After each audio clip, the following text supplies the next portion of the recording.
Alright, here's my opinion. Vietnamese remix music sucks, and here's why. So, for those who don't know what Vietnamese remix music is, I'll just call it remix music for short. Then it's kind of hard to explain by word. I'll just show you what it sounds like.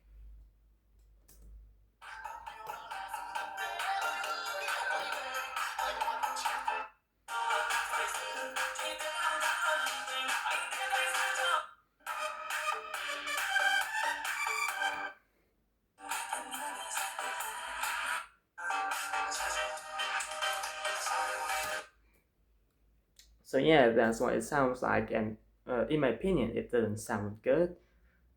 Uh, I mean, uh, it doesn't necessarily mean that all of them sound bad, but what I'm saying is most of them often sound weird. Like they often add sound effects that are kind of um, ridiculous to add. Like they would add. There used to be an era. There used to be a time where they add sound effects like American Eagle. You know the sound. Yeah, they add the sound and remix music in order for some reason in order to make it more interesting. All right, I know that some artists in the world they add sound effects to their music in order to make them sound interesting. I know, and I like them. I like the way how they utilize sound effects in order to make their songs more, let's say, have more depth in it. But that is not the case here. They would just add, yeah, the American Eagle that I just said. They would just add that sound effect for no reason, like before a chorus or before a verse, if I recall, and they would add it for no reason at all. I mean, the song, it's not even about it wasn't even about America at all, or even some any kinds of animals, and they would still add it.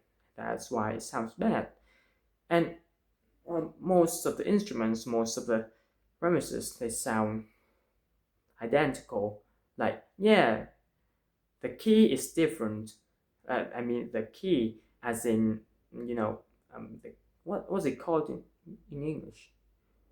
The key that the song is written in is different, but the instruments and the way how they arrange it, the way how they arrange the materials in the song is basically the same.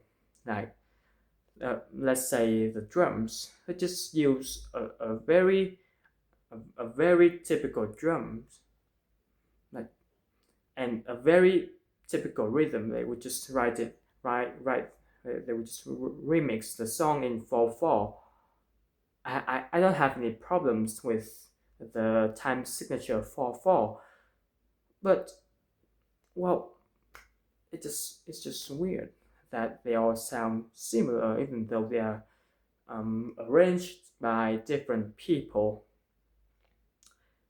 Another thing that is this type of um, genre is often associated with the boyful culture. Oh, let's talk about this boyful culture. I'm, if I were to translate it into English, then I would call it city boy. Yeah, I mean, it's fine if you call someone who lives in city, especially a boy, call uh, call them a city boy. That is fine. But the city boy here, it doesn't refer to those people. It refers to the people who lives in the cities. Yes, in the cities, but they also kind of ruin it. I mean, you can't compare them to people who come from the hood in America. Yeah, you can. Well, I don't know if it's true, but you can kind of um, compare them. You can kind of call it the hood, but Vietnamese. Yeah, maybe that's enough for today. So to summarize, I hate this genre of music because how it sounds, how and the group of people that is associated with. And oh come on, you cannot really like this music, can't you?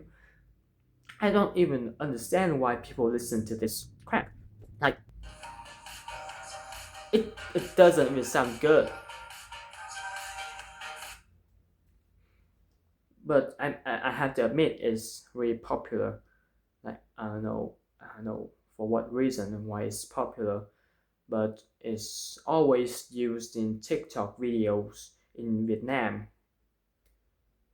like in in dance videos, in even in some academic videos they use these songs too for some reasons. I don't know. Yeah, maybe that's enough for this week. See you in the next week.